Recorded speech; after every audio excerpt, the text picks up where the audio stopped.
do culto e sacerdote de Umbanda. Depois nós chamaremos a Denise Jäger, que é astróloga humanista, e chamaremos o Leonardo, que é psicólogo, historiador e filósofo. E então nós vamos dar início ao nosso encontro. Então, segundo Jung, a mente humana tem a sua própria história.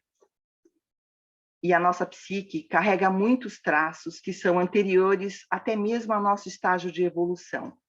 Inclusive, alguns dos símbolos que carregamos na nossa mente vêm de uma herança da psicologia da humanidade e que vai se expressar através dos mitos e dos sonhos.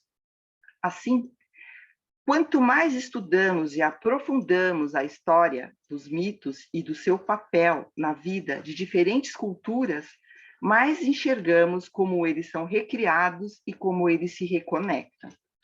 Aqui no Brasil, temos muitos estudos de mitologia grega, mas pouco se questionam e buscam a história do nosso povo, da nossa origem, contada pela mitologia africana.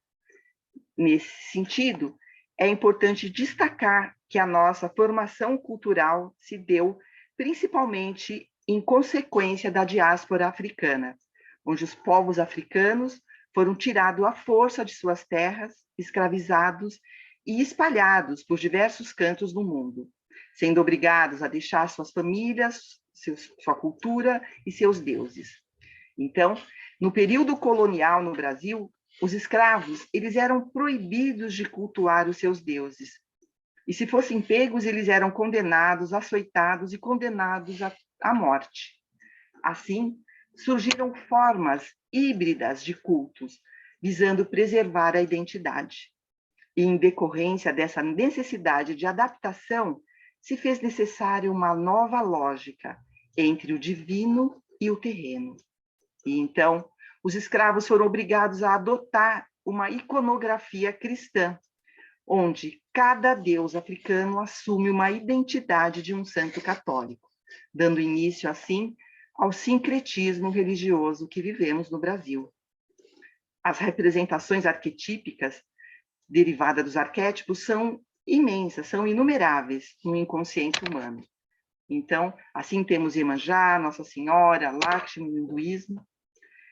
Mas o candomblé era a única forma de estar ligado a alguma força que dava sentido à vida, que mantinha a ligação tribal e remetia ao seu lugar originário. Assim, é rico perceber o quanto que os escravos foram capazes de criar uma linguagem, uma nova linguagem, ao se adaptar à cultura local, valorizando as outras religiões que lhe foram impostas, nos mostrando, então, e nos ensinando a verdadeira abertura para o novo, em uma situação de extrema dor. Porque o europeu satanizava os cultos africanos, por serem desconhecidos. No entanto, é importante destacar que, na mitologia africana, os orixás são entidades com virtudes e defeitos, se assemelhando em muito aos seres humanos, diferentes dos santos cultuados pela Igreja Católica, sendo talvez a motivação para a negação e repressão por parte dos europeus, uma vez que faziam com que eles entrassem em contato com seu lado sombrio. Nesse sentido, a riqueza da mitologia afro-brasileira, africana, é a possibilidade de entrar em contato com a nossa humanidade e com características que tantos reprimimos, além de nos possibilitar entender os arquétipos e os complexos que se repetem todos os dias em nossa vida, todos os dias em nossa sociedade. Os orixás mostram a passagem por várias áreas da experiência humana. É a energia psíquica, a libido, em vários estágios e níveis de atividade, que se inicia com o Exu, que representa a fecundação do óvulo, e termina com os anciões, a velha e o velho sábio, Nanã, Oxalá. Os símbolos e deuses cultuados nos cultos afro-brasileiros são mitologias vivas, pois a religião está viva, diferente dos deuses e mitos helênicos que povoavam a dinâmica simbólica da antiga Grécia. e o conhecimento do conteúdo simbólico contido nos cultos de orixá fornecem chaves para o entendimento dos nossos processos psíquicos. Uma das possibilidades de utilização desta mitologia viva é a compreensão de vivências pessoais, de símbolos e de sonhos através de amplificações. Buscar o sentido psicológico do símbolo e entender qual a sua mensagem é uma das metas do psicólogo, do astrólogo, do pai de santo. A astrologia consiste nas configurações simbólicas do inconsciente coletivo, que é o tópico principal da psicologia. Os planetas são deuses, símbolos dos poderes do inconsciente. Os 12 signos do zodíaco se transformam em um resumo da nossa realidade psíquica, ou seja, arquétipos, eles são padrões ou modelos psicológicos que vivem no nosso inconsciente coletivo. Jung acreditava que existe uma disposição natural em cada ser humano para ser aquilo que ele é. E isso não é aprendido, mas nasce em cada um de nós. Citando Jung, a astrologia consiste nas configurações simbólicas do inconsciente coletivo, que é o tópico principal da psicologia.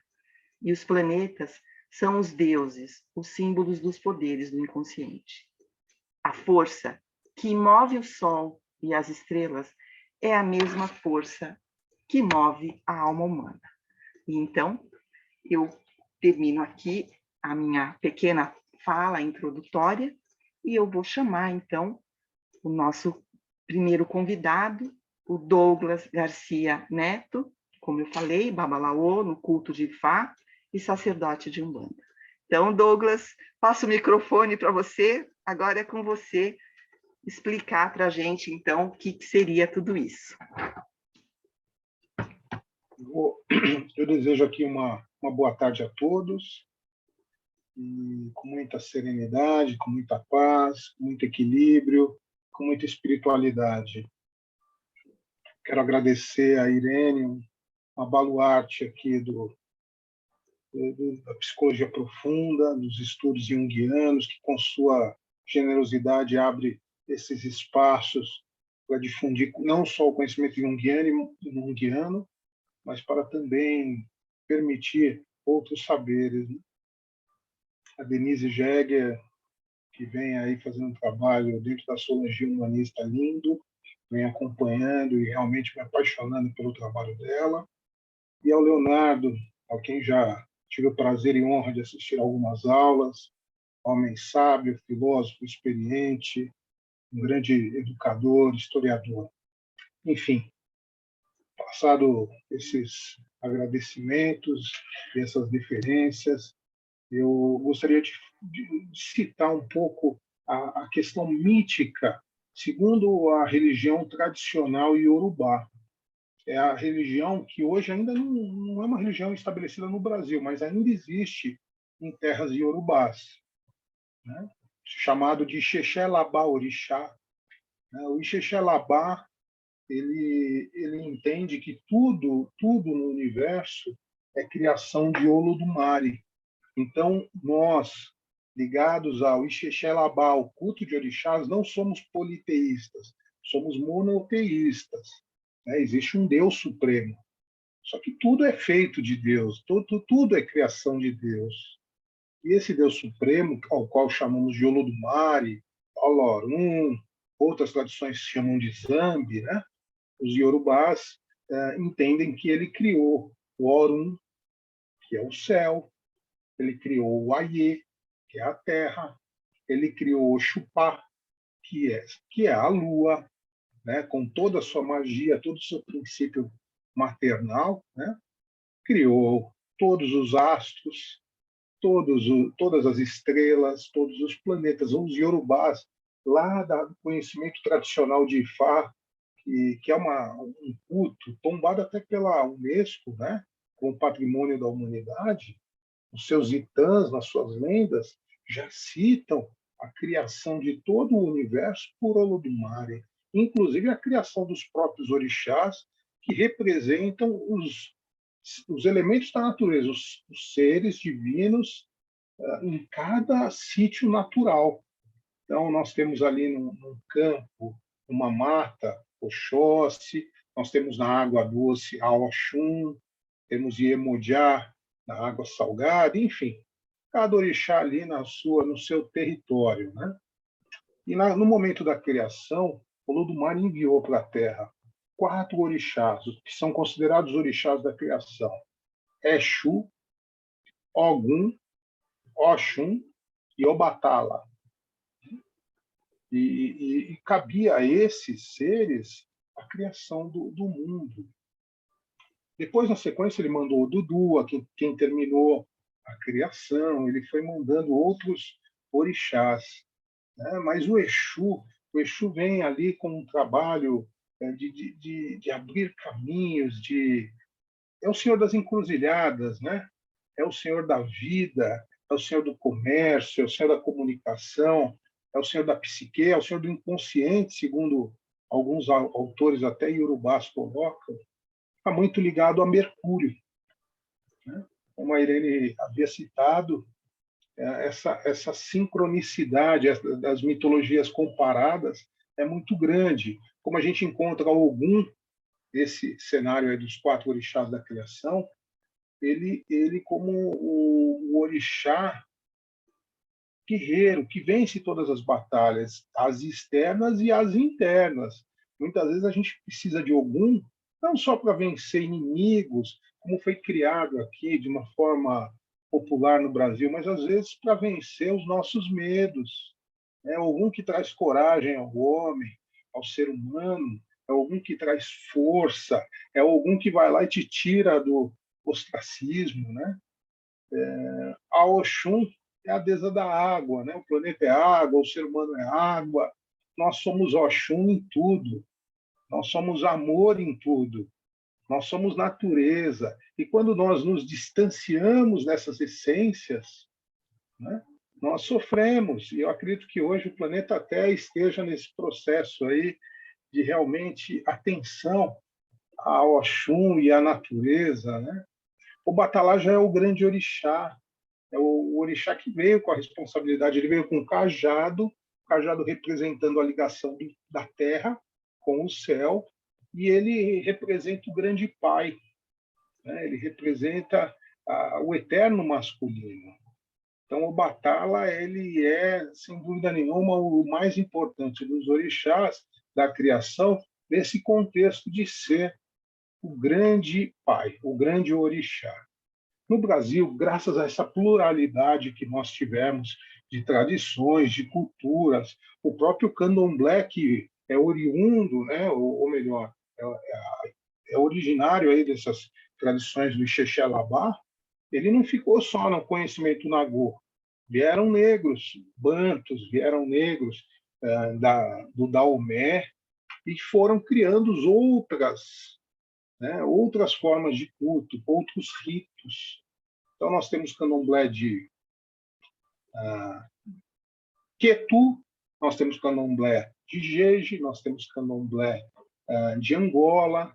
Então, o próprio candomblé ele tem um desmembramento, mas que não o separa, ao contrário, o une, né? Ele é unido por dentro, ele é unido como uma romã, né? Todos os grãozinhos ali, todos juntos.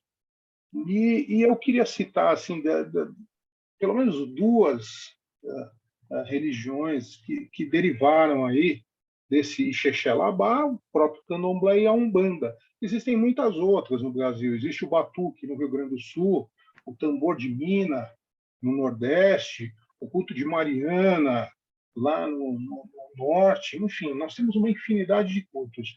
Mas eu acredito que o culto de orixá, que hoje mais a gente conheça através, seja de participar ou da mídia digital, que a gente tem muito acesso, de livros, é o culto de candomblé e o culto de umbanda.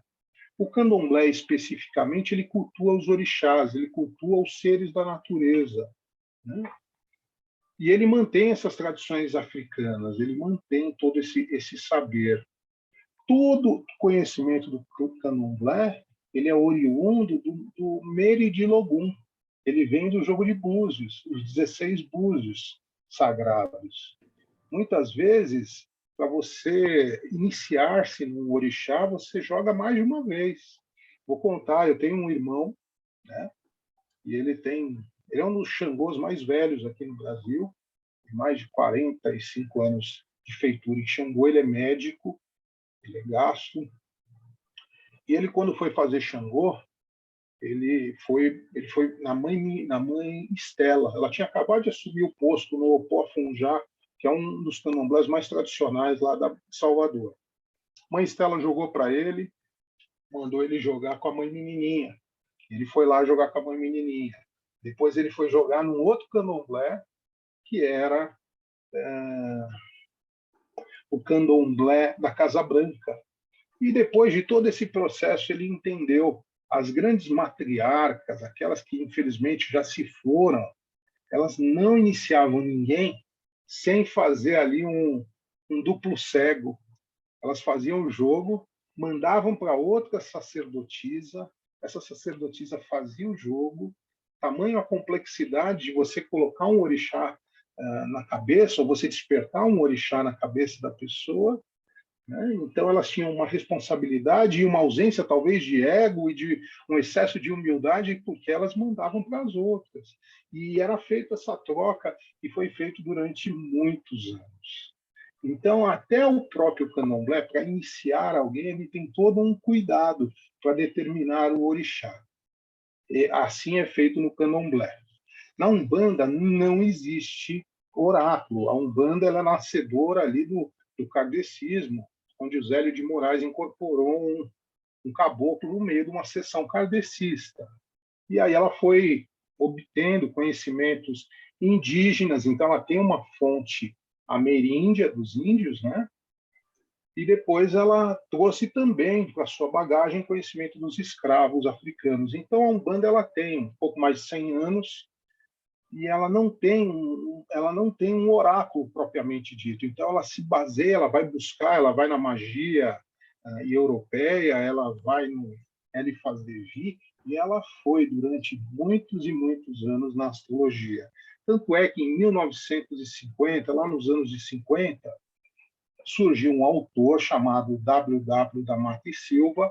O Mata e Silva ele fez a correlação dos orixás lá naquela época, né, com os signos.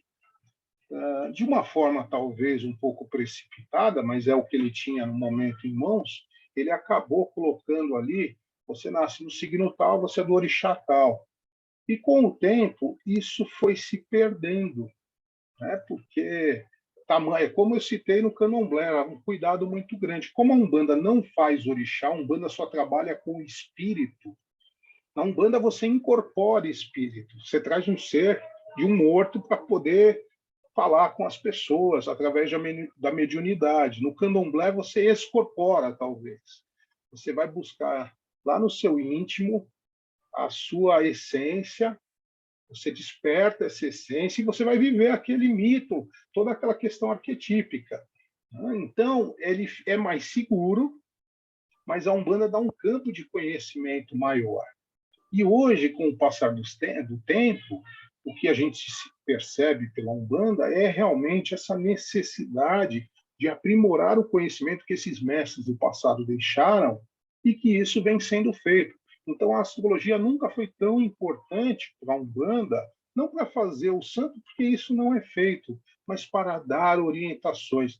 E conforme a gente verifica que não é o signo, mas é um conjunto, como a Denise há pouco estava conversando conosco, explicou e vai explicar para todos nós, eu dando um spoiler aqui, é um conjunto de fatores que começa a fechar, né? O arquétipo, talvez ali, fechando o conhecimento astrológico e espiritual, e que coincide com os orixás. O Mata, ele colocou 7 orixás, 7 planetas, e 2 planetas.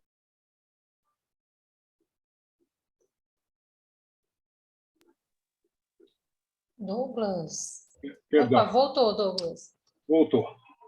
O sol para Oxalá, Iemanjá para a Lua, então todo canceriano seria de Iemanjá, todo filho do Sol ali, o leonino seria de Oxalá, e os outros signos ele dividiu ali em 10 fatores que estão ligados a água, terra, sol, água, terra, ar e fogo, né? Mas ficou muito incompleto, e depois a ciência, a astrologia, a astronomia acabou trazendo outros fatores importantes para nós, e novos planetas que foram descobertos. Então, há uma infinidade de conhecimentos muito importantes que eu acho que a gente vai poder explorar hoje. Falei um pouco demais, espero não ter sido repetitivo. Uma boa tarde aí. Devolvo a palavra. Então, agora nós vamos chamar a professora Denise Pogge-Jäger, que vai falar sobre a astrologia, né? Direto da Alemanha. Denise, com você a palavra. E será que a Denise não está? Denise?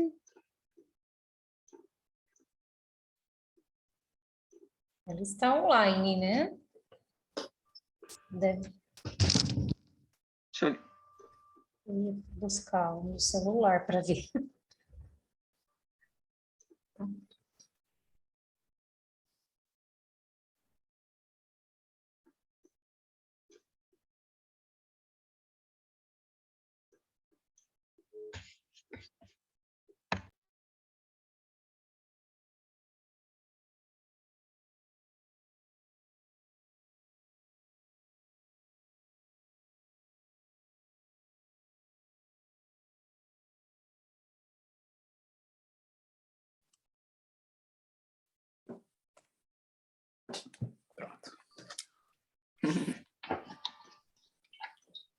Boa tarde a todos. Desculpe um minutinho de falha técnica aqui, mas era só questão de desapertar o botãozinho do silenciado. Então, vamos continuando com essa maravilhosa oportunidade de trazer essa relação, né, entre a astrologia, a psicologia junguiana e o panteão africano e os orixás. Eu faço questão, conforme o Douglas tanto ilustrou, e a Irene também, a doutora Irene, de colocar que é uma relação, né? A gente não tem como dizer, fazer uma afirmação a partir das características que a linguagem astrológica e a dos orixás do candomblé procuram explicar através dos arquétipos e do inconsciente coletivo. Mas é muita associação possível. Eu estava prestando atenção na colocação do Douglas, aqui na questão do WW da Mata e Silva, né?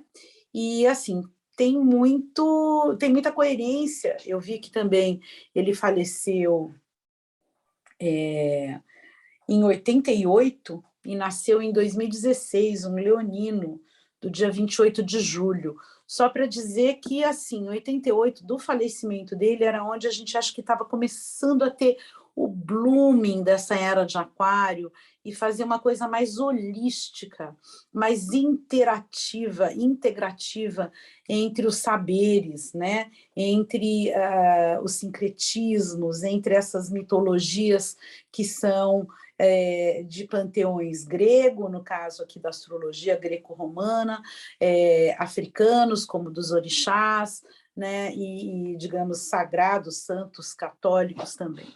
Então, assim, a primeira coisa que me perguntam é se eu consigo designar no mapa astral uma questão relacionada com os orixás, né? Obviamente que eu não tenho essa formação como uma zeladora de santo, ou na Umbanda, ou no Candomblé, mas eu tenho, sim, uma muita, profunda apreciação e atenção às relações, às coincidências que a gente tem em relação a alguns arquétipos da Umbanda e do Candomblé, né? Com os planetas e os signos astrológicos, e como olhar isso dentro da carta astrológica pessoal, né? Então, assim, aqui também eu estou me baseando numa pesquisa de uma brilhantíssima colega, que é a Ana Maria Costa Ribeiro, né? Uma senhora que transita entre orixás, mitologia, astrologia muitíssimamente, assim, numa reportagem lá dessa idade, de 1988, quando alguns trabalhos começavam a ser feitos de ter essa inter-relação entre a astrologia e os orixás no mapa astral, né? E aí ela coloca aqui, né, que embora existam mais de 100 orixás atualmente conhecidos, os 16 abordados nessa pesquisa dela aqui são os mais importantes, indo em congruência com o que o Douglas começou a nos trazer aqui, tá? Então, determinar um orixá através do mapa astrológico depende de toda a análise do mapa e não simplesmente de um signo ou planeta. E é a visão total das várias combinações, uma vez que o mesmo signo pode estar ligado a vários orixás. Então, assim, quando a gente vê simplesmente, eu até acabei de fazer um e-book, Alfabetização Astrológica, e eu ponho lá na simbologia, orixá. Claro que tudo bem, eu fiz um compilado e eu pus o orixá do Áries, Touro, Peixes, pus alguns orixás. Mas isso é muito simplista, ele é só um indicador. O que eu teria que ver, né, é todo o contexto do mapa, incluindo as casas astrológicas, principalmente também os aspectos. Portanto, é um delicado tecer até se chegar a essa conclusão. Como eu também acho que para o próprio Babalaô e quem faz o jogo do Ifá, não sei se assim bate num primeiro momento e se acrescenta essa afirmação. Diferente, sinceramente, muito diferente, da técnica de um mapa astral, que tem um cálculo astronomicamente exato. A astrologia, se você me dá hora, dia, mês, ano e latitude e longitude de onde você nasceu, eu te digo e te afirmo, não é uma suposição, tá? Que você tem tal signo solar, tal os outros, tal signo lunar, tal signo de Vênus, de Mercúrio, de Marte, enfim, todos os teus planetas, né? Mais o seu signo ascendente, mais toda a definição de casas, o que você tem da casa 1 até a 12. E isso é mensurável com a régua, sim, né? O que isto significa, qual é a característica, digamos, desse arquétipo, a expressão do seu arquétipo pessoal através do mapa, é uma outra diferença, mas, assim, certamente que o seu mapa, ele é exato, ele não é um oráculo, ele é um cálculo. Então, baseado nesse cálculo, nessa pesquisa, nessa inter-relação, né, essa pesquisa da Ana Maria Costa Ribeiro, ela coloca que cada pessoa teria 3 orixás protetores à semelhança dos 3 signos correspondentes ao Sol, Lua e Ascendente. Ela coloca aqui que são o orixá de frente ou de cabeça, que corresponde à energia básica e fundamental da pessoa, no caso, né, o self, né, o Sol, mais self, o Sol, tá? Depois o ajuntó, que é uma energia mais sutil, usada mais nas situações mais necessárias ou por conveniência, tá? Que eu acho que é o ascendente por associação, tá bom? E o orixá de herança, que atravessa a família por algumas gerações, que eu acho que está muito relacionado com a lua também, né? Nem sempre a pessoa exibe todas as características de seus orixás. Nem sempre, né? Como na astrologia, algumas dessas atitudes podem estar adormecidas em face de contingências sociais e familiares também, orgânicas ou por conveniência pessoal também. As nossas pesquisas, as minhas pesquisas aqui em mapas pessoais, levaram a associações com signos, planetas, elementos, fogo, terra, ar e água, que o Douglas aqui citou, tá? E até mesmo casas, em que casa cai aquilo, né? Então, assim, num breve, o que eu apurei aqui, no caso, por exemplo, Ogum, Yansan e Xangô teriam relação com o fogo ou com planetas e casas desse elemento, né? Por exemplo, os planetas seriam Marte e Júpiter, e as casas astrológicas, as casas de fogo no mapa, que no caso 1, 5 e 9, tá? O mapa em si representa o Ogum, tá? Que é, no caso, o ascendente. Oxum, Nanã e Iemanjá estariam ligados à água, ou com planetas e casas nesse elemento. Planetas, Lua e Netuno, e casas, no caso, as casas de água no mapa, que estariam relacionadas com a casa 4, 8 e 12. Oxóssi, Ossain, Euá e Omulu se relacionam à Terra e aos planetas e casas desse elemento. Saturno e Mercúrio são os planetas, tá? E as casas, no caso, seriam as casas de Terra, 2, 6 e 10. E aí, também aqui nessa pesquisa, ela coloca que Oxumar, Elogunedé e Exu teriam relação com o ar ou com planetas e casas desse elemento. Mercúrio e Urano seriam os planetas e as casas 3, 7 e 11 do mapa. Então, assim vai. Ali, ela também vai um pouquinho mais nessa pesquisa que eu trouxe hoje, falando, por exemplo, dos orixás em si agora. Oxum é considerado o orixá da fertilidade, da riqueza, interessado nas relações sexuais e na sensualidade, o que aproximaria ao signo de Touro e Libra, porque também tem senso estratégico e social, tá?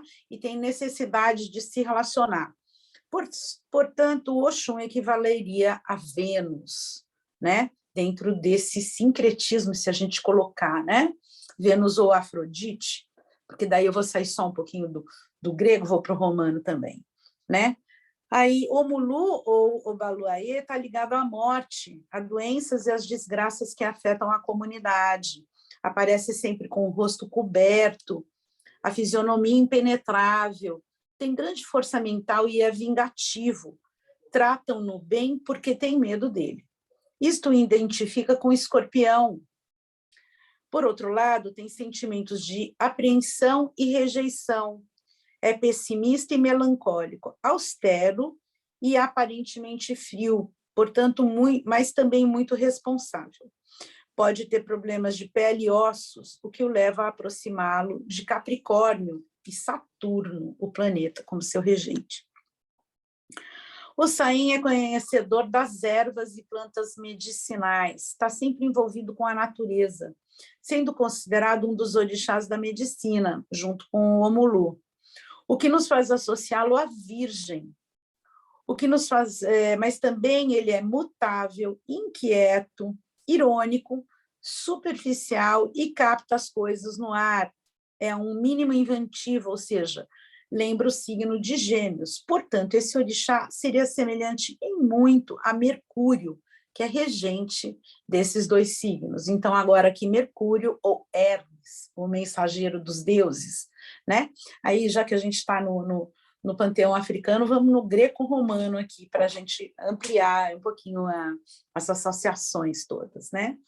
Aí tem o Xangô, que é o autoritário, o dono da última palavra, capaz de dar soco na mesa para dramatizar sua expressão e exibir força física e arrogância. É sensual, majestoso, sólido, líder, difícil de ser derrubado, né?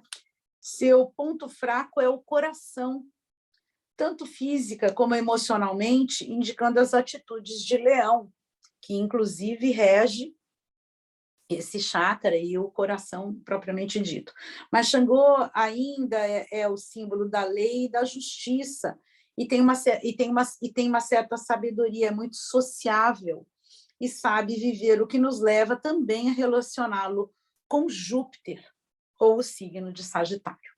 Então, assim, dentro de um orixá, a gente já tem 3 associações aqui.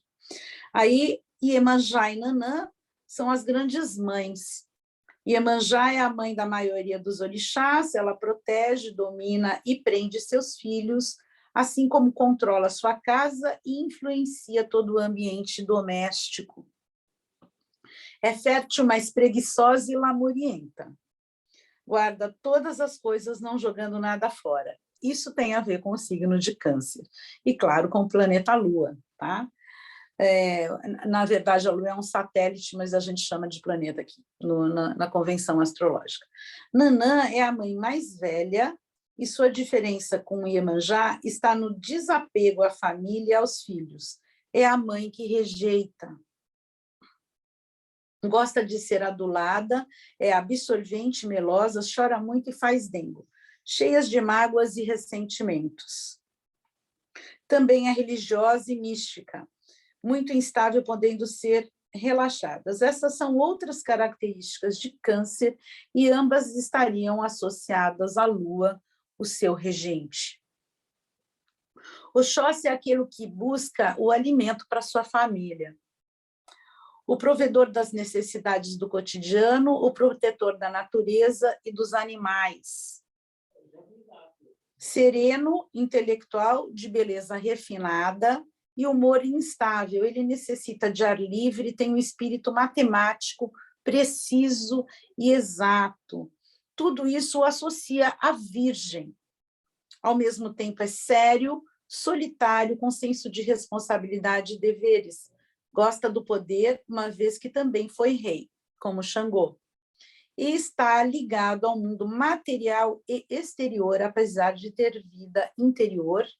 É um esnobe, pode ser irracível, aí está Capricórnio. Por outro lado, Oxóssi considera-se diferente dos outros, tem forte espírito de independência e liberdade, não suporta ser pressionado, mostrando uma incrível teimosia. É amante das coisas exóticas e tem originalidade de expressão. Reconhecemos nesse seu lado as características de Aquário, não há dúvidas, o libertário, né? Aí, então, vamos agora para Ogum, o deus da guerra. É um outro orixá que luta pela sua liberdade e independência. Tem por atributos o metal, as armas e as ferramentas. Não para, está sempre procurando o que fazer ou alguém para incomodar. É a criança dos orixás, o eterno filho, egoísta, instável e emocional. Por tudo isso, assemelha-se a Áries, o primeiro signo, né? Ou Marte, seu planeta regente, Marte ou Ares, né? Aqui no greco-romano. Yansan é temperamental, daí ser a senhora dos ventos e das tempestades, as quais são também emocionais. É alegre, sociável, extrovertida, sensual e passional. Sujeita a crises de cólera, gosta de aparecer e ostentar. É o do tipo cheguei, tendo analogia com um leão. Também é aventureira, está sempre em busca de novidades, mudanças ou de um ideal para lutar. Tem afinidades de assumir, tem dificuldade de assumir compromissos, né? Tem dificuldade. É rápida, entusiasmada pelo momento, atrevida. Diz o que quer e quando quer. Nesse caso, certamente, Yansan se parece com Sagitário. Os dois os signos de fogo aqui, né? Sabendo disso. Mas tanto a Yansan tem algo de Aquário, pois não tem raízes e é uma cidadã do mundo. Aí, então, vamos lá. Para Oxumaré e Logonedé, são deuses duplos. Ossain também tem uma certa duplicidade e podem estar ligados à bissexualidade ou à incoerência. Oxumaré é o arco-íris e varia conforme as circunstâncias. O que o aproxima de Gêmeos, essa dualidade de Gêmeos, que é o signo de ar mutável, né, um dos mais mutáveis possíveis, né? Logonedé foi rejeitado pelos pais e tem conflitos familiares. Não sabe se vai para o lado do pai ou da mãe. é bom negociante, astuto, nem sempre honesto, desconfiado e instável, assemelha-se a Gêmeos e a Mercúrio também, essencialmente a Mercúrio ou Hermes, tá? Hermes é o mensageiro dos deuses, ou Mercúrio, muito esperto, muito ágil, oportunista. Aqui nós temos Exu, né? O mensageiro, o comunicador. Denise, só para falar, já passaram 40 minutos, tá? Eu estou terminando a sequência aqui. Exu é o mensageiro, o comunicador, o vendedor nato, o camelô e o camaleão. Amoral e brincalhão, ele é cheio de truques e recursos interessantes e está ligado a Gêmeos. Por outro lado, também, como ele pode ser sedutor, um amante envolvente, ligado à energia sexual, também a Escorpião. Vou lá para Oxalá, que é o grande pai, respeitável e tradicional chefe de família, pilar da sociedade, está associado a Capricórnio, mas ele também preocupa-se com as pessoas e tem características ligadas à espiritualidade, né? Então possui um timbre de voz especial, e isso está ligado a Peixes e por uma certa associação também a Touro. Aí nós temos assim, os principais aqui, tem Obá, que eles também colocam a resistência, associação a Escorpião, tá? E o A é a faixa branca do arco-íris, porém é guerreiro, mas é um abre-alas de uma boa luta. Ele está influenciado por Virgem, mas também por Marte. Então, assim, eu trouxe essa associação só para imaginar quanto a gente tem que olhar dentro de um signo e quanto a gente tem que olhar dentro de uma casa e de um planeta no signo para chegar no mapa a uma definição daquilo que está realmente mais proeminente dentro da definição do orixá pela astrologia. Os caminhos são possíveis, existem muitas relações, mas essa associação é um percurso. Essencialmente isso.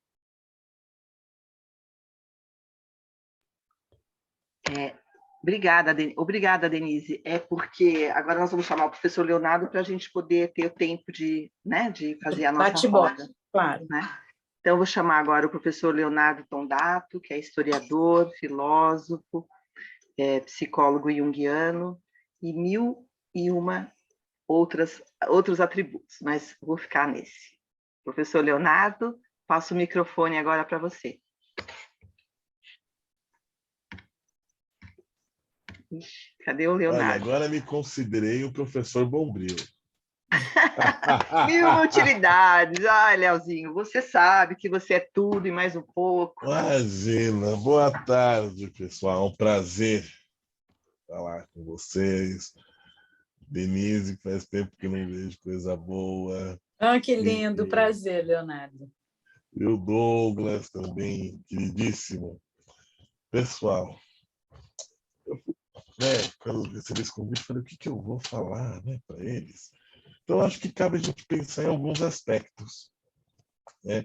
Eu fico pensando, né, a Denise foi trazendo para nós os aspectos, essa correlação possível, né? E eu acho que é muito interessante, tanto astrologicamente, tanto arquetipicamente, tanto religiosamente, por que não dizer, quando você pensa na vivência desse mito. Então, quando você está pensando na vivência dessa questão arquetípica, ou seja, eu, por exemplo, sou canceriano. Aqui é marmelada, todos são, hein? Não queria dizer, mas já falei. Sol e a Lua em Câncer. Caramba! Eu e sou eu a minoria. Sagitário. Não, Sagitário salva minha vida. Mas o que acontece? Eu acho que é interessante quando nós pensamos nessa questão do que você está vivenciando naquele momento. Né? Ou seja, quais são os aspectos astrológicos que estão influenciando regentes daquele momento? Internamente, qual orixá arquetipicamente que está falando com você? Né? Porque às vezes as pessoas pensam... eu, por exemplo, sou filho de Oxóssi. né? Como se no Candomblé se vivencia muito mito, né? Como o Douglas nos colocou. E às vezes a gente vai pensando que essa vivência do mito, enquanto aquele orixá, ela é estática. Quando eu falo estática, no sentido, eu só vou vivenciar o mito de Oxóssi porque eu sou filho de Oxóssi, né? Não, eu posso ser filho de Oxóssi, posso estar vivenciando um momento Obá da minha vida, em uma grande guerra. Eu posso estar vivenciando um momento Irocô, que é o grande deus do tempo, né? Posso estar vivenciando um momento Iemanjá. E, às vezes, quando a gente pensa, um dia eu estava conversando com a Irene e nós estávamos falando dessa questão mais bélica, né? O aspecto mais belicoso, né? A Irene está falando, não, por causa do Marte. Eu estava falando, não, mas eu acho que entra, porque se vocês não sabem, a Irene é uma filha de Iemanjá, tá, gente? Estou contando para vocês, de Iemanjá Ogunté, né? Uma qualidade de Iemanjá guerreira, né? E eu falei, não, mas isso tem muita relação com a Iemanjá Ogunté. Quer dizer, então a gente vai percebendo, muitas vezes, essas correlações, e além disso, para além do mapa, porque o mapa, né, ele está em constante, Denise e Irene e Douglas, mas a minha concepção, vocês vão me corrigindo, mas ele está em constante movimento. Perfeitamente. Né? Porque o ser humano também está. A mesma coisa Exatamente. da dinâmica arquetípica. Tá?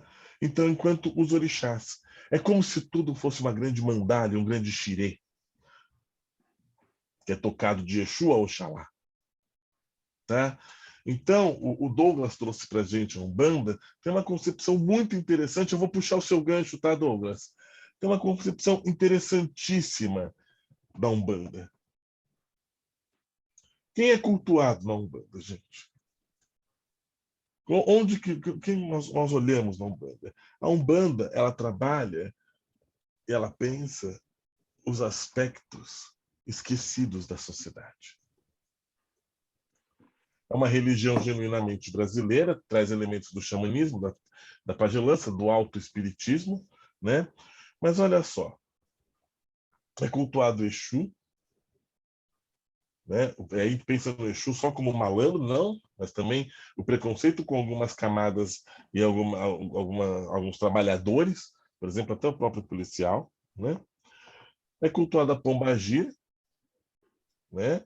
Onde você só pode ser, enquanto mulher, bela, recatada e do lar, colocada, imposta essa condição à mulher, e a Pombagira vem para quebrar isso e inverter o status quo, participando num processo de enantiodromia, né? Levando a energia psíquica de uma ponta até a outra, tá? Enquanto dá uma gargalhada, né? Você tem o caboclo. Ué, nós somos vítimas de um estupro na nossa formação enquanto povo brasileiro. Tá? Então, nós negamos as nossas origens. E quais são elas? Nos povos originários e dos africanos que foram escravizados. Por que nós não falamos povos escravos? Porque o africano não nasceu assim quanto natureza. Ele foi escravizado. Né? O baiano, preconceito com o baiano, né? A gente já tem um estereótipo, né? O boiadeiro, preconceito justamente com o sertanejo, que leva a difícil vida do sertão, esperando a chuva, né? O marinheiro, tá? A cigana, aqui em São Paulo, gente, quando a gente passa pelo viaduto do Chá e vê a cigana, a gente atravessa o lado até. Né? Não, olha o trambique, tá? O herê, preconceito com as crianças. O preto velho, não preciso falar. Né? O preto velho, coitado, ele é preto e ele é velho. Tá? Ele sofre duas vezes. Né? Então, percebam, isso vai dar uma coloração para a Umbanda, justamente dos espíritos que são cultuados, como aqueles que são excluídos à margem da sociedade. Tá? Então, muitas vezes as pessoas me perguntam, Léo, por que vem tantas pessoas, né?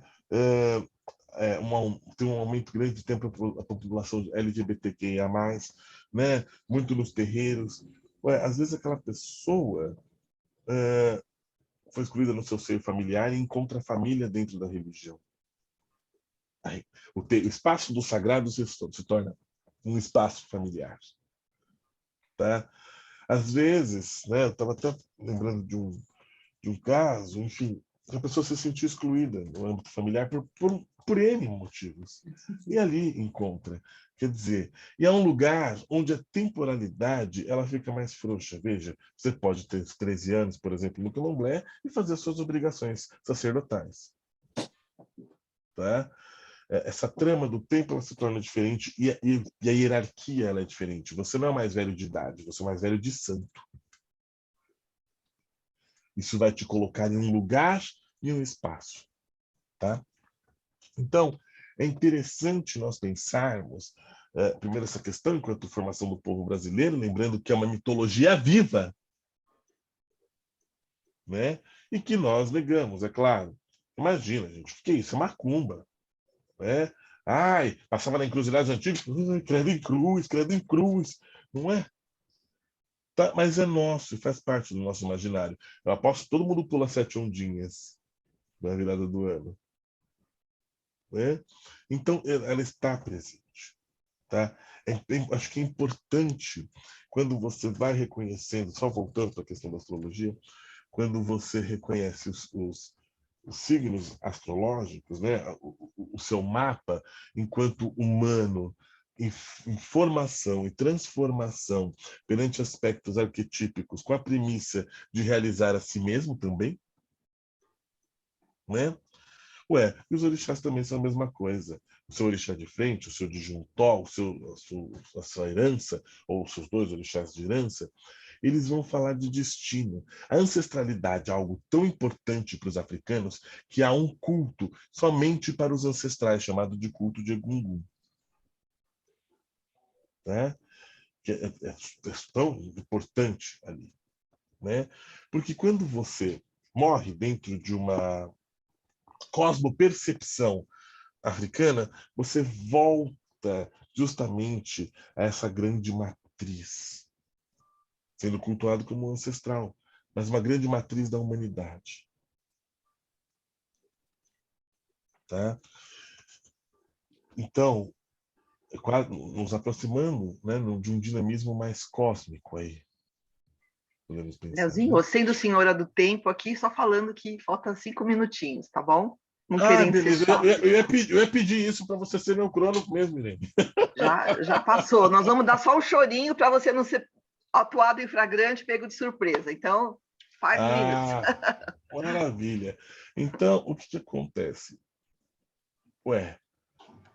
Na astrologia, você também não está ligado a esse cosmos? Você não faz parte dele? Uhum. Você também não sofre influências astrológicas, os grandes trânsitos, certo? Muito bem.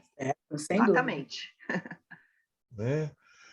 Então, você também está participante dessa matriz. Tá?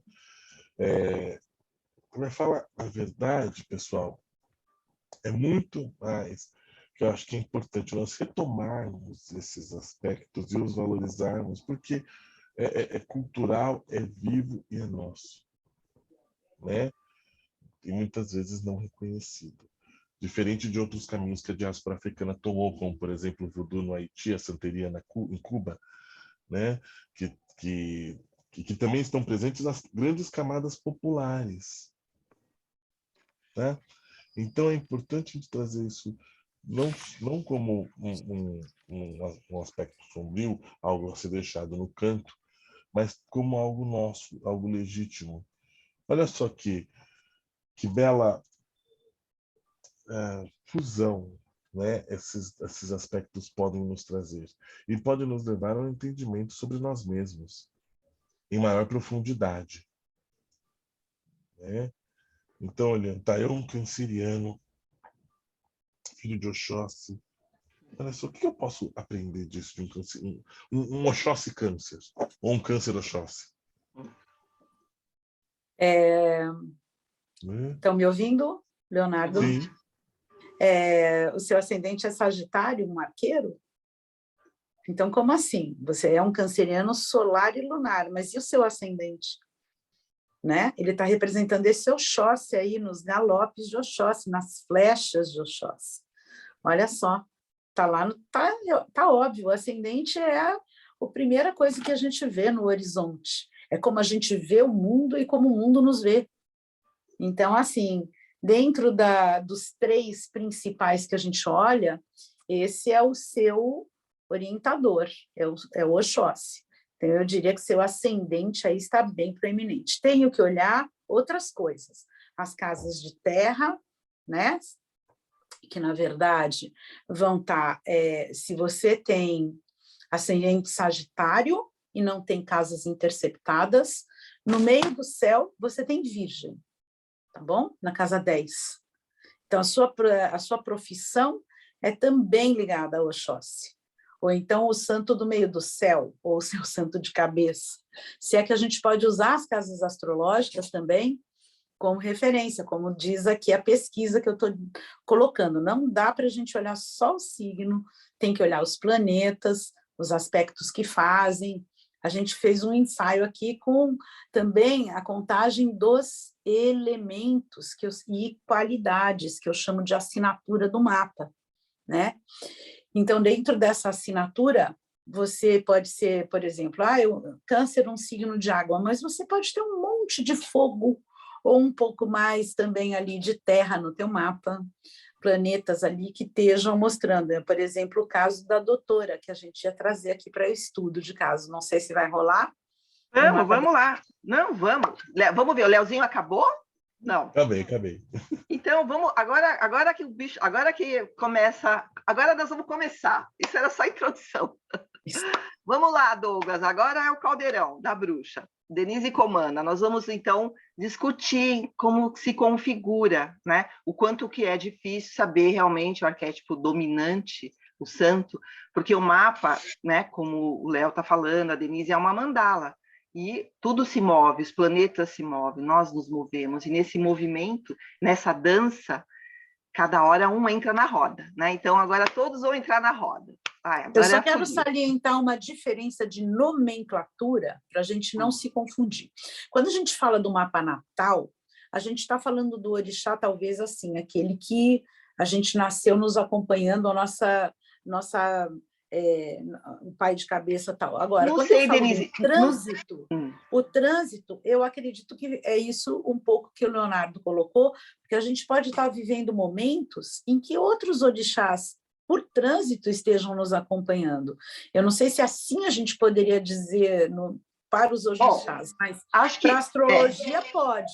Pode então, dizer Denise, que outro planeta está mandando naquele momento, com certeza. Então, agora, pegando essa provocação, eu vou chamar o Douglas. O que você acha, Douglas, dessa afirmação da Denise? Uma coisa é o seu mapa natal, né? Como você nasceu, como estava o céu, né? O ascendente e tal. Outra coisa são os trânsitos.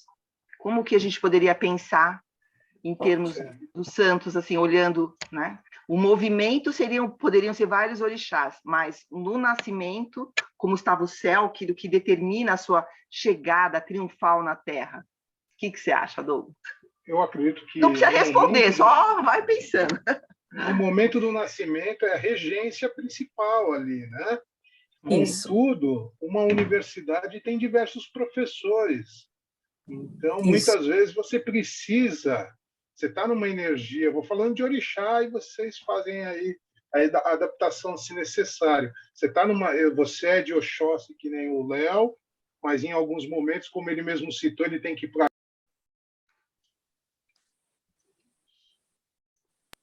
Ixi, cadê? Travou, Douglas. Voltou. Outras vezes ele vai de Ogum, às vezes está muita guerra nele, Oxalá joga o manto e fala... Fica calmo, eu vou estar cuidando de você. É uma universidade espiritual, né? Eu acho que não tem diversidade nessas adversidades, é apenas conciliações importantes. Perfeito. Para o caso da astrologia, a gente pode estar dizendo, até pela Revolução Solar, o mapa do aniversário, que naquele momento você pode ter tido todos os seus santos te acompanhando, mas você tem algum outro planeta que está imperando, ou seja, talvez alguma outra entidade, outro arquétipo esteja ali conversando, diferente daquele que é o seu natal, e está compondo com o seu natal, não está isentando o seu natal, só que ele está ali também, ele está ali no jogo, é isso. Então, outra coisa importante, né? Se você quiser colocar um mapa ou não, é que não só o Sol, a Lua, o ascendente, mas às vezes você tem um stellium, né? Vários planetas numa casa. Olha aqui, só título de curiosidade, aqui todo mundo é canceriano, menos a Irene, né? O Léo é canceriano, o Douglas é canceriano, Denise é canceriano, mas a Irene tem o Sol na casa de Câncer, só para não sair fora, só para fazer parte da turma, né? Então, nós somos cancerianos solares. Então, vamos usar a nomenclatura, cancerianos solares, né? Quer dizer, Sol em Câncer, mas você é mas você não é uma canceriana solar, você é uma aquariana solar com o Sol na casa de Câncer. Então, para você ver como aqui na pesquisa da Ana Maria, ela falou que tem que olhar as casas, os aspectos, a quantidade desses elementos, quanto a terra, quanto a água, quanto ar, quanto fogo, e todas essas ligações por aí mesmo, né? Denise, se você quiser colocar as imagens, colocar o mapa para ilustrando, então, né?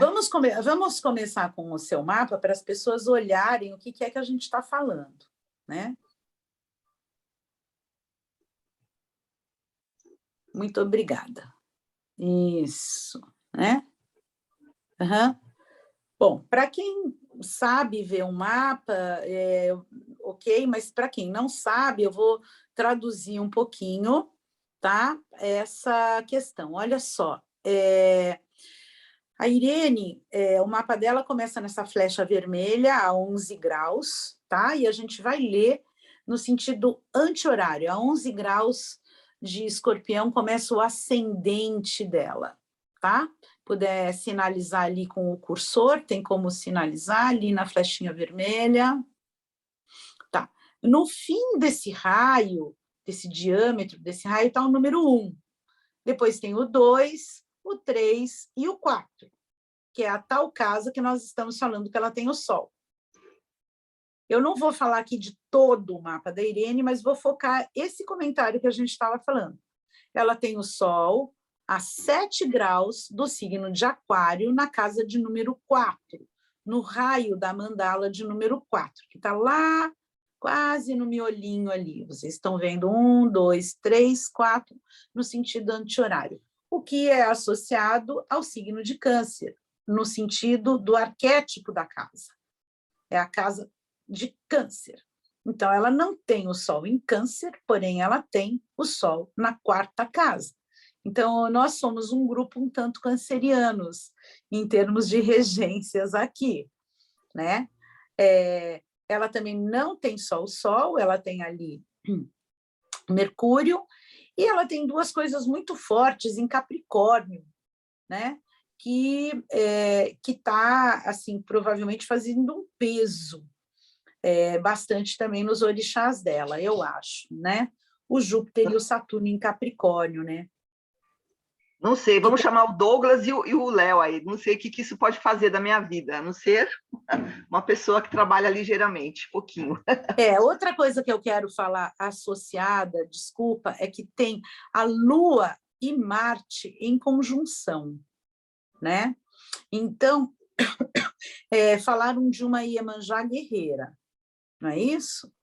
Eu vejo o Marte conjunto Lua dela, que estão conjunto por graus e não por signo. A Irene tem várias particularidades nessa análise dela, porque, na verdade, ela já tem o Marte em Câncer, a 0 graus, mas ela tem a Lua em Gêmeos, a 28. Pela proximidade, eles estão conjuntos, mas eles não estão no mesmo signo.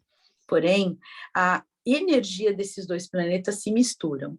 Não é a energia dos dois signos, não, mas dos planetas se misturam. Porém, a alma dela, a lua dela é geminiana. E a ação dela, o Marte dela, é canceriano, a maneira como ela age. E daí, na hora em que a gente vê a lua conjunta Marte, eu acho que teria que ser uma Iemanjá guerreira. além de eu ter visto o Sol na casa 4, que é um câncer que está associado a essa maternagem, a esse aconchego da Iemanjá. Porém, a gente tem coisas aí, né, de Aquário, e incluindo o Mercúrio em Aquário, e também o regente em Escorpião, com o Netuno em Escorpião, onde eu, pessoalmente, vejo algumas coisas de Exu, incluindo a Lua em Gêmeos. Ai, meu Agilidade, Deus. Ai, sim. Ai, agilidade, abre caminho. Vocês acham que eu estou na né? A encruzilhada? agilidade, a Irene é muito rápida, né? Isso ninguém pode negar, ela é muito rápida, né? Além Ligeira. de muito rápida, ela é ligeira e estratégica, né? Ela é danadinha, como um Mexe Exu. comigo, pra você ver. Não mexe. E olha lá, Exu também está associado a Escorpião, né? Aqui na pesquisa, que é o ascendente dela.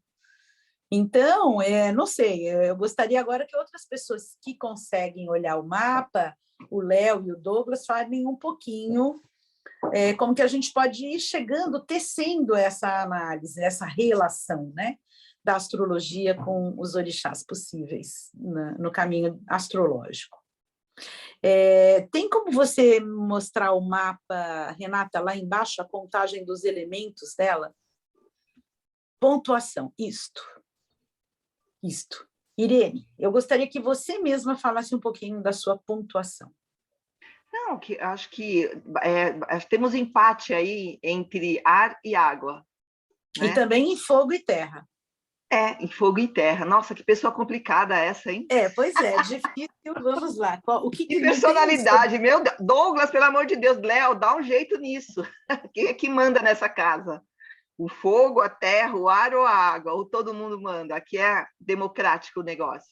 3 fogo, 3 terra, 5 ar, 5 água. Mas, né, entre a qualidade cardial fixo e mutável, quem ganha é o fixo, para o meu desespero, né? Exatamente. Quando a gente está vendo ativo ou receptivo, eu estou falando de yin ou yang. Está equilibrado. E aí, eu queria ouvir o Douglas e o Leonardo, o que vocês poderiam falar, né? Fala sobre o orixá dela mesmo, não precisa ser sobre a astrologia, não. Pelo que sente intuitivamente, né? Iemanjá algum é um santo engraçado, né, Douglas? Cadê o Douglas? Estou aqui, concordo. É um santo engraçado, né? Durante 6 meses, eu falo assim, mas não é de você não, tá, Irene? São das Iemanjás algum tempo. Porque Iemanjá por si só já é complicada. Tô brincando, gente. Eu quero mudar, não quero mais. Me dá um Playmobil. Mas essa questão da Iemanjá algum tempo, eu brinco, eu falo que são 6 meses. Ai, meu Deus, ninguém me ama, ninguém me quer. Depois de 6 meses, eu não quero saber de nada, eu quero quebrar tudo que tem na minha frente. Mas o que acontece? É engraçado que é um santo que a gente chama misto, né? Então, durante 6 meses atua a regência de Iemanjá. E na regência de Iemanjá é mais maternal, né? Iemanjá tem uma questão de se preocupar muito com o que o outro fala, como que o outro a olha, né? Enquanto Oxum rege o ouro e Ansan rege a prata, Iemanjá rege as pedras preciosas, né? Ixalá. Então, o que acontece? Então, durante 6 meses tem essa parte muito mais materna, né? Mas, durante os outros 6 meses, a regência de Ogum. Então, ela vai para a cabeça, ela vai para a briga, ela vai para a guerra. E vai ver, e vai passar na frente. Se você ficar na frente, vai passar por cima de você também. Entendeu? Depois, lembra um pouco... É engraçado que Iemanjá algum é uma santa curiosa, porque quem, por exemplo, olhar para ele pode falar filha de Ansan. Né? Parece porque também, né? Confunde muito Aquário. Iemanjá algum pé com Aquário. Ansan. Né? Mas durante 6 meses tem a questão do Ogum. Entendeu? Então faz as coisas, né? E conforme vai fazendo, depois fala, acho que me arrependi, acho que eu esqueci aquilo no meio do caminho, acho que teve alguma questão ali no meio, né? Mas eu acho que dá esse dinamismo, né? Eu lembro, quando eu falo muito de Iemanjá, é só a gente pensar, gente, nos movimentos do mar. O mar avançando ou o mar de ressaca, né? Intensificado aí pelo Ogum. Você pode Douglas? considerar isso no mapa, Concordo. Leonardo? Desculpa, já Oh. te falo, Douglas. Douglas e Leonardo, vocês veem essa descrição na conjunção de Marte com Lua no mapa da Irene? Isso poderia ser associado a essa questão de ver uma Lua conjunção Marte no mapa? Essa Iemanjá guerreira, essa Iemanjá Ogum? Como vocês entenderiam pela língua do planeta? Eu acho que está em conjunção mesmo. Tá? Eu brincaria falar que estão enamorados esses aspectos, porque eles simplesmente atuam, né? Eu acho que essa é uma questão interessante. E como tem o Marte em conjunção com a Lua, né, trazendo um pouco da questão da Iemanjá Ogum, assim, se você mentir, você mente uma vez só. Entendeu? Porque depois você vai virar depois você vai ler no mármore do inferno, né? Uma memória do que você fez em 1800 em Guaraná com rolha. Nós vamos lembrar que está na 8ª casa, essa conjunção. Casinha boazinha, agora vamos falar da casa. Ela está na casa O Douglas de não Escorpião. falou ainda, né? O Douglas não ia falar. Deixa o Douglas falar, Douglas. Olha, eu concordo plenamente com o Léo. O Gunté é um dos orixás mais desafiadores, né? De você primeiro compreender, depois de você harmonizar, porque ele exige muito. Parece até que é Erim-Medi, é uma cabeça dividida em 4, né? Porque tem Yansan, que fica escondido, oculta ali, ela balança o mar para o mar ficar brabo. Tem o Ogum, que é uma mescla, né? É o Ogum com Exu. Tem a Iemanjá, que, ao mesmo tempo, a água que salga, que acalma, também mata, né? Então, é muito delicado falar de Ogunté, porque ela é realmente um orixá muito especial, faz com assim total correlação com aquilo que você havia apresentado antes, em relação especial à Irene. A Irene é uma pessoa extremamente... Nasceu com liderança, né? Ela já tem essa coisa do Ogum, do Exu, ela nasceu com movimento, ela tem essa coisa da Yansan, e ela nasceu para cuidar de cabeças, né? Não só de cabeças que precisam de ajuda no seu aspecto psicológico, mas também para ajudar das cabeças que vão ajudar outras pessoas, que é um aspecto de Aori, que também é de Iemanjá. Então, a Ogunté, ela tem tudo, é quase 4 em 1.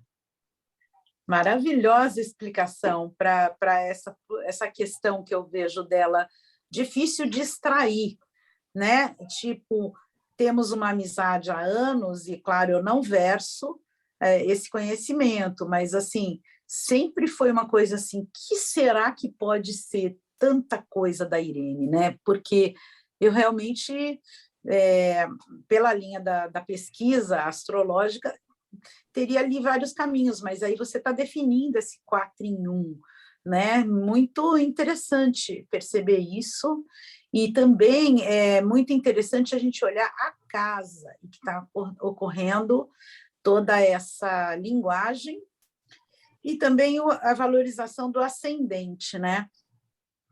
E ela tem Netuno no ascendente, né? O que, por um lado, aprofunda nessa busca do Jung, do inconsciente, da psicologia, o próprio símbolo da psicologia, né? Mas, por outro lado, camufla, nubla, tampa, esconde, dilui. Netuno não é nem um pouco de clareza, ele é o psiquismo, a intuição, a premonição, até a incorporação em si, né? Então, assim, brigando com o outro lado dela, que é Júpiter e Saturno em Capricórnio. Então, assim, eu acho que ela poderia ficar no mundo etéreo se ela não tivesse esse fio terra em Capricórnio, né? Que eu acho que também deve estar aí nos orixás, essas coisas dela. Não sei, provavelmente.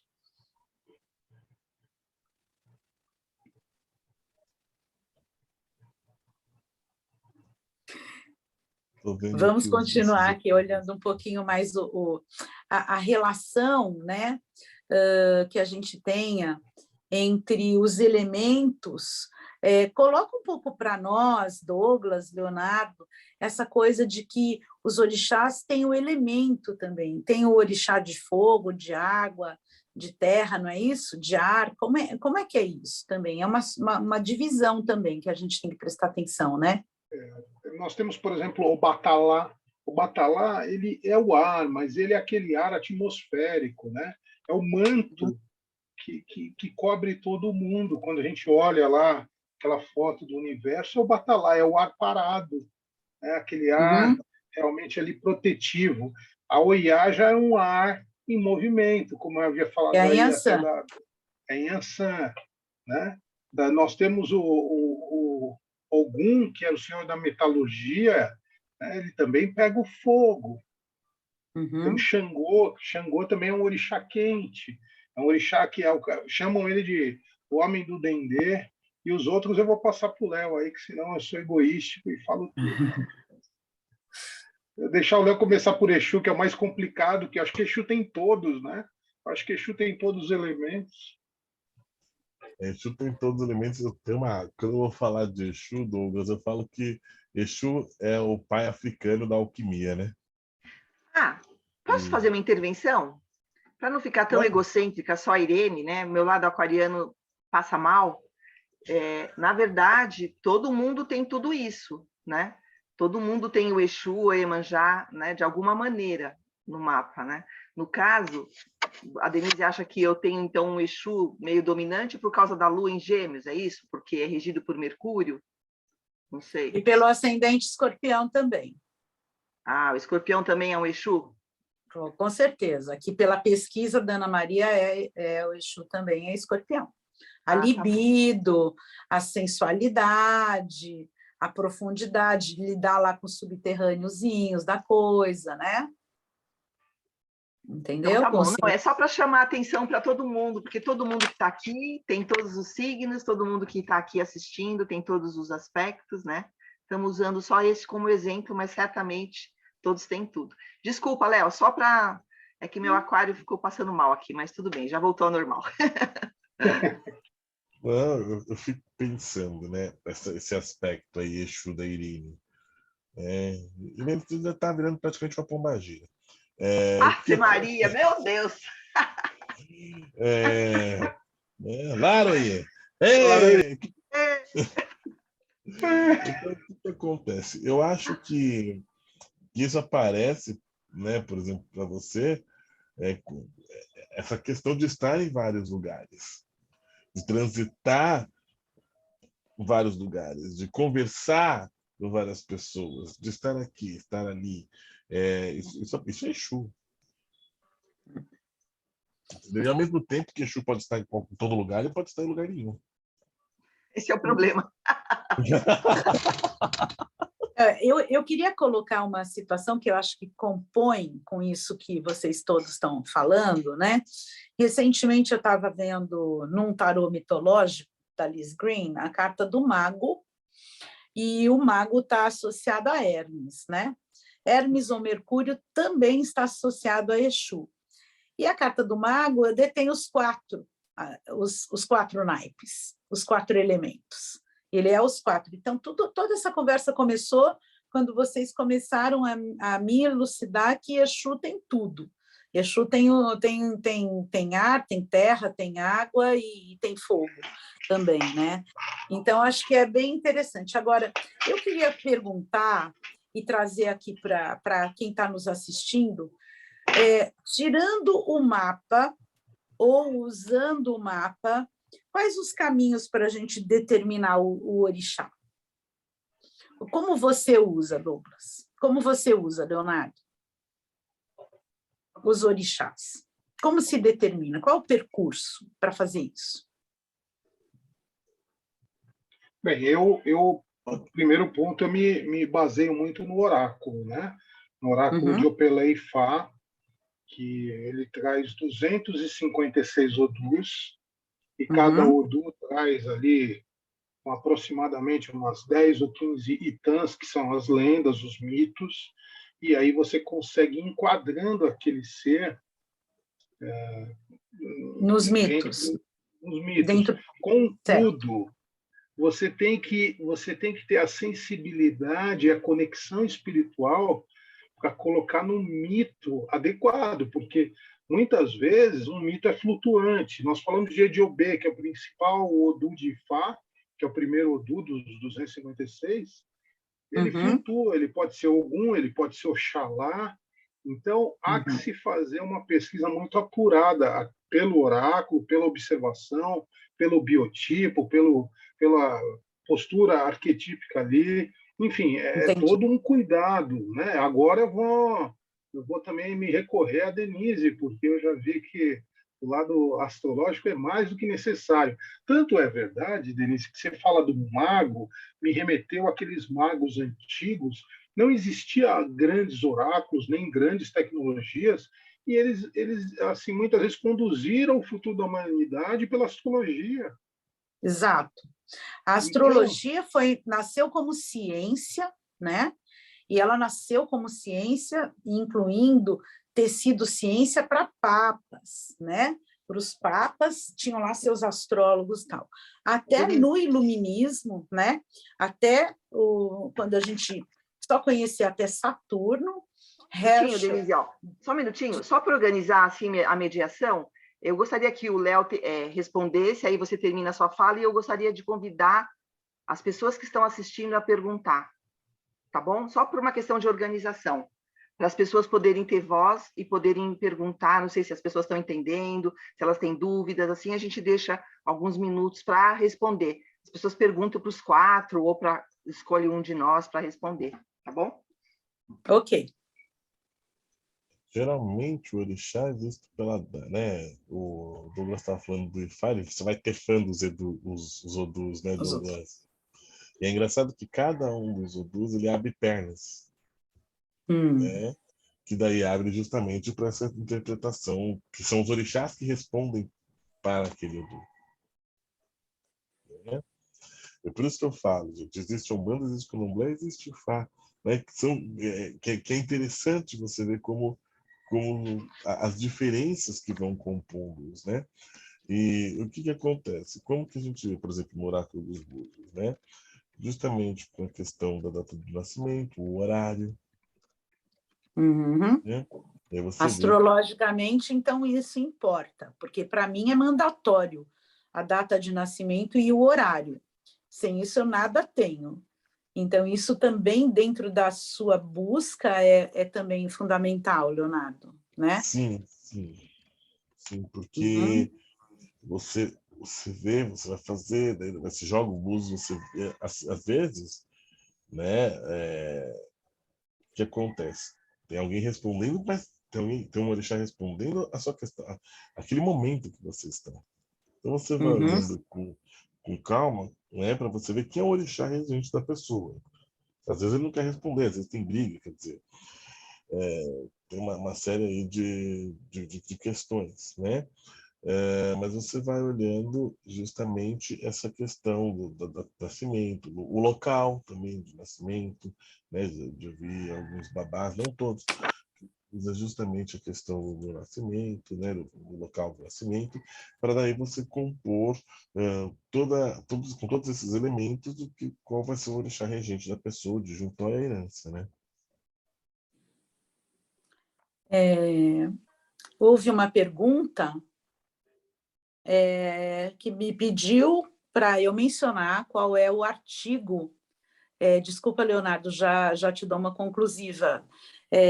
Qual é o artigo que foi mencionado aqui, tá? O artigo é da revista Astrologia Hoje, tá? É uma coleção particular minha, é um acervo de novembro de 86, acredito que alguns não tenham nascido, o número 4 da revista Astrologia Hoje. Só lembrando, eu estava indo falar de como que a astrologia está sendo resgatada. Os finais do ano 80 foram um blooming do começo da era de Aquário fervilhante, né? E aí o artigo chama Pesquisa os orixás no mapa natal, da Ana Maria Costa Ribeiro, que vive, é uma astróloga brilhante, tá bom? E é a Astrologia Hoje, novembro de 86, número 4. Não sei se isso existe, assim, isso faz parte do meu acervo particular de colecionadora cancerianíssima. Eu guardo e coleciono as minhas pérolas, assim, então é por aí. Mas deve ter, sim. Agora, a autora está no Instagram e está no Facebook, e é fácil segui-la, se quiserem. Alguém gostaria Leonardo, de perguntar? Opa. Não, eu só queria agradecer a explicação do Leonardo, que ele fala que a questão do momento e da intuição, e que, no caso, os orixás se comunicam também, não é só digamos, o jogo aberto, os odus, né? Mas, assim, existe uma comunicação, o quê? Uma incorporação, uma claravidência, o que existe, Leonardo? Vidência?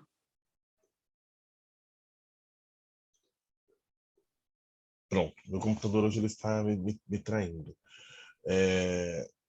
Para saber o orixá, é isso? Isso, para saber o orixá. Eu acho que é a evidência, eu acho que também é aliada à intuição, né? Uhum. Mas também é um treinamento do sangue, suor e lágrimas, porque eu acho que a pessoa também precisa, eu brinco um pouco disso, mas assim, a pessoa precisa passar pelo processo. Acho muito importante a pessoa passar pelo processo, pela sua própria iniciação, né? E que é uma interioridade muito grande para ela poder olhar, né, para essas questões do orixá do outro, né? E você vê a posição, o búzio, tal como o mapa, eu vou agora até usar falar isso, é um organismo Uhum. vivo. Uhum. Certo, Né? entendo. Então eu acho que assim, ele também fala por si só, né, Douglas? Eu acho que é vivo isso, né? Você olha, você vai percebendo esses aspectos, quem que tá, onde caiu o búzio, caiu para cima, caiu para o lado, bateu ali, bateu aqui. Você percebe também o que isso vai falar. Mesma coisa o Opelei faz, né, Douglas? Né? Quando você faz ali, quando você coloca, né, com o Opelei faz com o Irussum, né, no oráculo dos búzios com os búzios, né, com a guia ali dos búzios, né, e a peneira, mas você percebe as quedas, né, a queda do Peleifá, você percebe a linguagem, é uma linguagem própria, né, o que aquilo vai te falando, né, o que quer dizer. Eu devo dizer que, apesar de eu ter colocado que eu tenho um cálculo exato do mapa astral, o meu cálculo é exato, mas a minha interpretação não.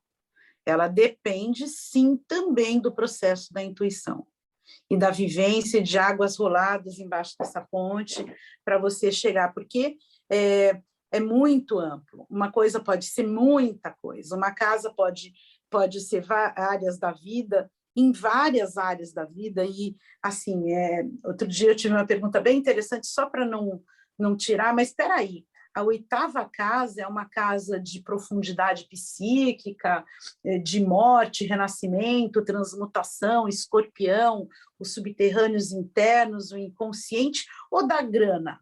Porque diz que quando eu vou aplicar na bolsa, eu também tenho que olhar. Então, ela é materialista ou espiritualista? Ela é também o dinheiro coletivo. Ela é o coletivo de qualquer forma. Então, é muito requinte. Você, por exemplo, calcular o mapa, não, porque é uma técnica. Mas, realmente, o perceber da interpretação, talvez da maneira como caia o búzio no tabuleiro, ou o Ifá, quantos para lá, quantos para cá, ou como também está espalhado o teu planeta no mapa, também necessita habilidade e intuição. Eu não tiro o processo da intuição dentro da astrologia. Desculpa, alguém fez uma pergunta, à vontade. Acho que É para o Douglas a pergunta, né? Para falar sobre Iemanjá Ogunté. Eu vou ler aqui, ó. Não sei se viu, ó. Olá, gostaria que o Douglas, se puder, repetisse sobre Iemanjá Ogunté, pois não consegui pegar tudo. Agradeço desde já a Bia. Bia, eu estava falando que a Ogunté, ela é um... E tá baixinho, né? Tá baixinho? Tá. Pode tirar o mapa da Irene, para a gente pôr... Pode. Melhorou? Tá baixinho ainda. Para mim tá baixo. Para vocês tá baixo?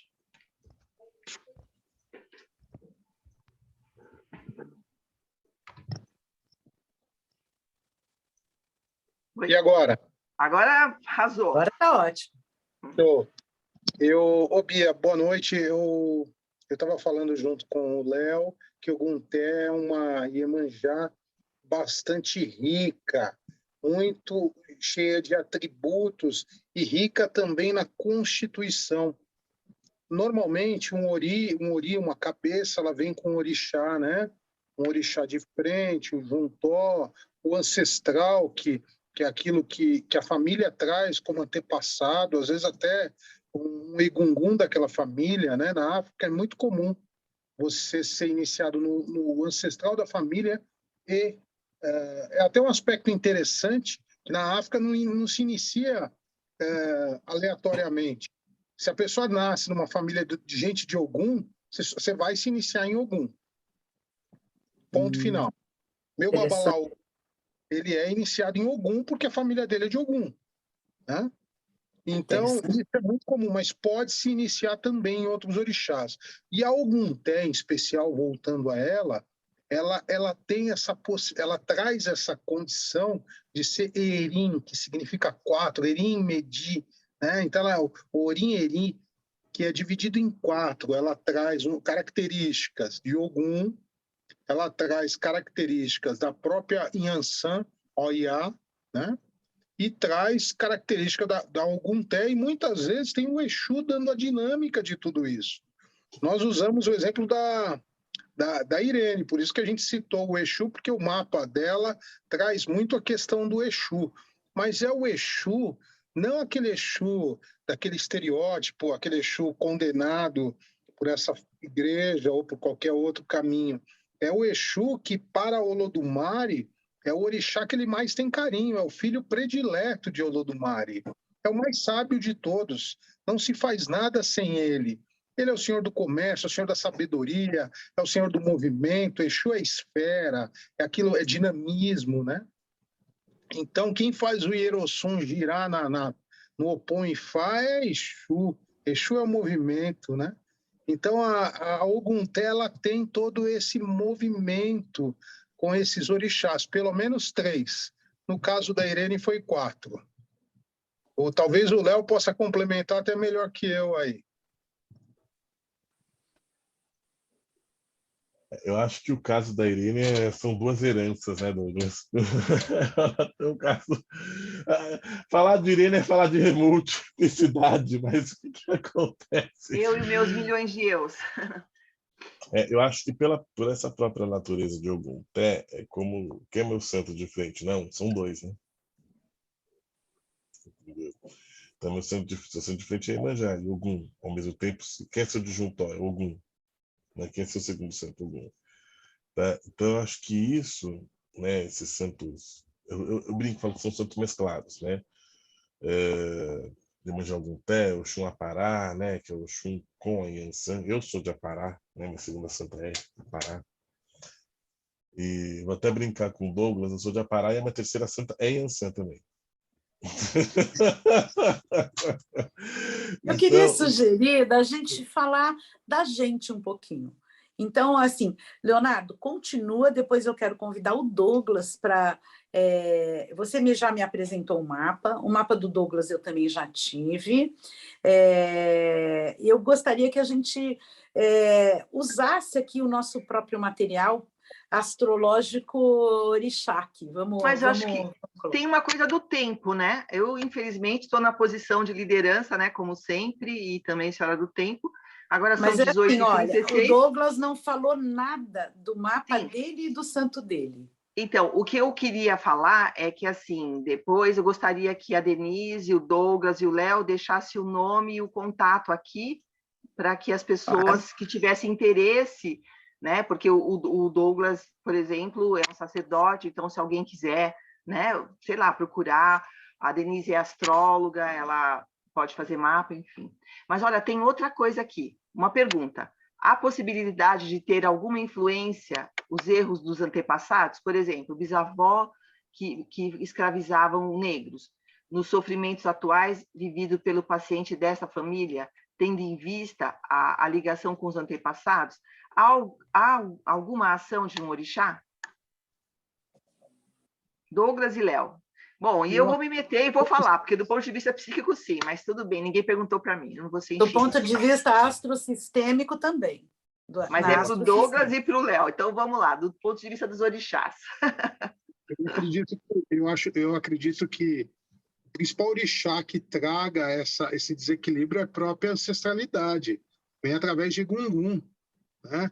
Que é um antepassado dela e não adianta fazer orixá, não adianta raspar para um, para outro, se você primeiro tem que cuidar da ancestralidade, né? Agora, tem situações, é muito comum a gente encontrar nos oráculos familiares assim, a mãe fazia aborto, aí aquela filha que nunca mexeu com isso não consegue engravidar, ou se engravida, aborta sempre. Então você vê que tem algumas maldições de família, né? Que pode ser que tenha a ver com o Egungun. Tem um outro aspecto que talvez uma outra discussão, mas vale a pena citar aqui, que se chama Ebe Orun Abiku, que são comunidade do céu, dos espíritos que nascem e morrem. Nem sempre a pessoa vai morrer, mas ela vai ter mortes simbólicas na vida. Ela vai ter sempre problemas de saúde e depois não é nada, ou ela nunca vai conseguir ter um amor, ou ela não consegue ter dinheiro, ou ela tem tudo e não tem nada, ou ela acaba se tornando uma dependente química, mesmo tendo tudo na vida. São questões ancestrais também. A bicu é uma questão ancestral. Normalmente, quando a gente fala, a pessoa pensa só que é nenenzinho que nasce e morre. Esse é o mais fácil, morreu, acabou. O problema é a morte que a pessoa vai tendo ao longo da vida. E existe um outro fator que não é um orixá, mas é uma energia. Vamos agora enaltecer as mulheres aqui, as Iamis ou Xorongás, do culto que eu sou apaixonado, fiz iniciação para elas, inclusive, né, que não é bem uma iniciação, é uma pactuação. E Yami é o eterno feminino, né? Ela é a união, vamos dizer assim, ela é a união de todas as orixás, mas num aspecto até perverso, porque ela traz a criação, só que ela é a mãe dos ajoguns.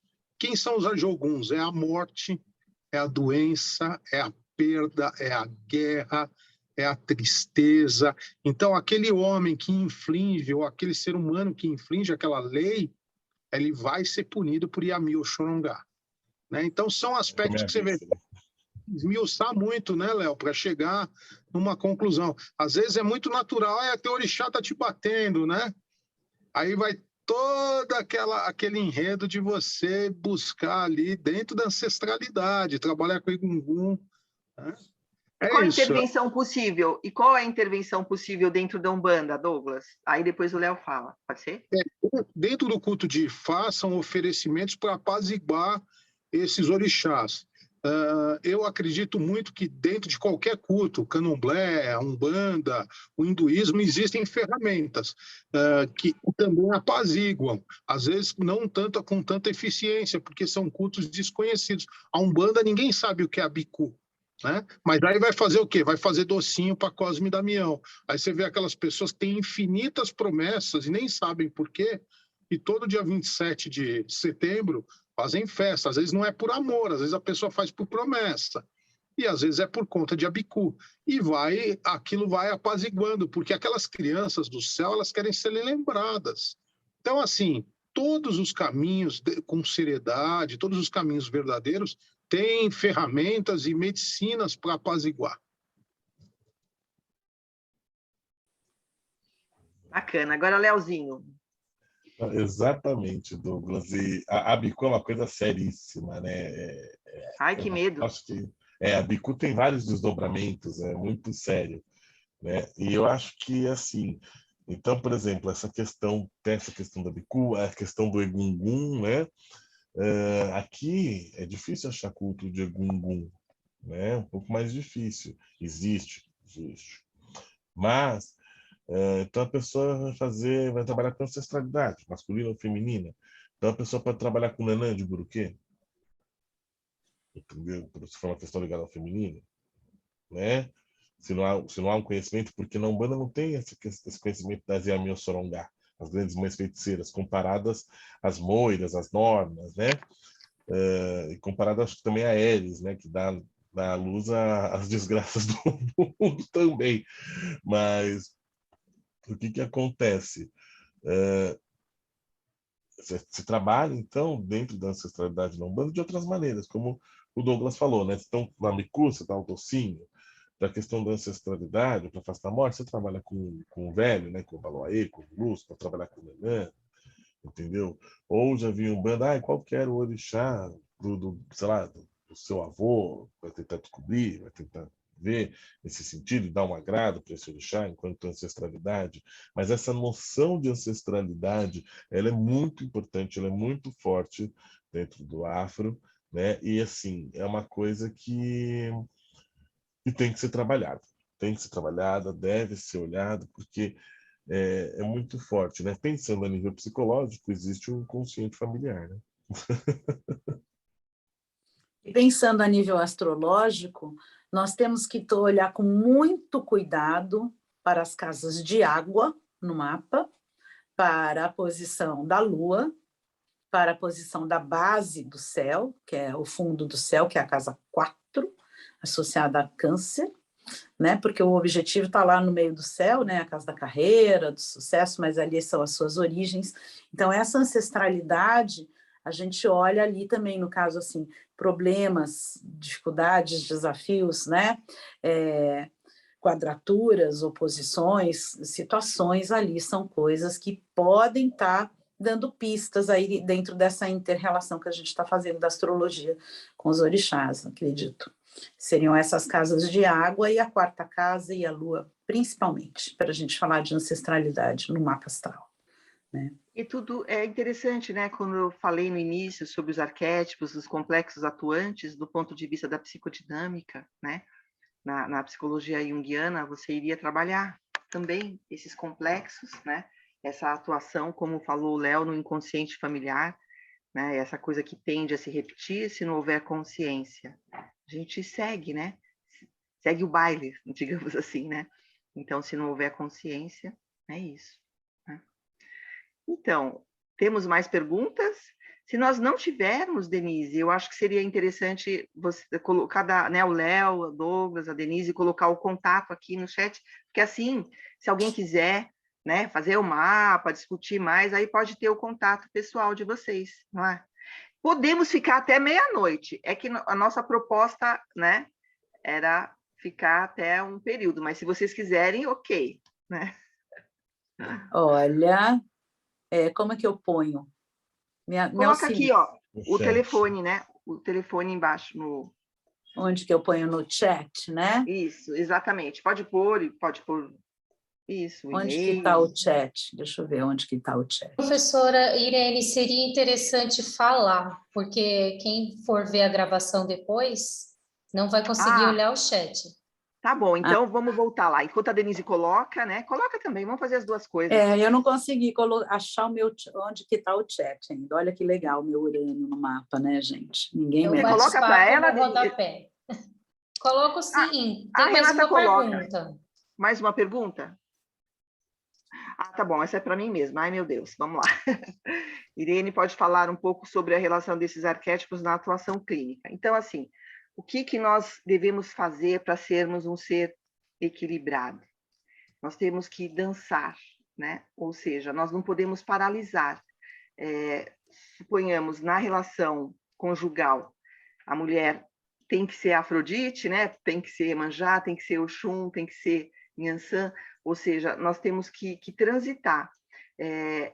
Quando nós temos a educação, a ancestralidade, vamos dizer assim, o feitiço familiar, a gente tende a repetir, né? Então, sem que eu perceba, eu vou seguir os passos da minha mãe, eu vou, por exemplo, ter uma descrença no amor, ou então eu vou ter uma rigidez, e que se eu não tiver consciência, isso vai se repetir. Então, nós temos grandes aliados, os sonhos. Quando a gente trabalha com os sonhos, você vai estar ali trazendo os elementos que estão dificultando a sua vida, né? Os complexos que são atuantes. E então, através dessa atuação dos complexos, na relação terapêutica, o terapeuta vai trazendo luz. O que é trazer luz? É falar sobre, né? O Jung falava que os complexos não nos abandonam, eles estão lá, só que eles deixam de dominar na medida em que você tem consciência deles.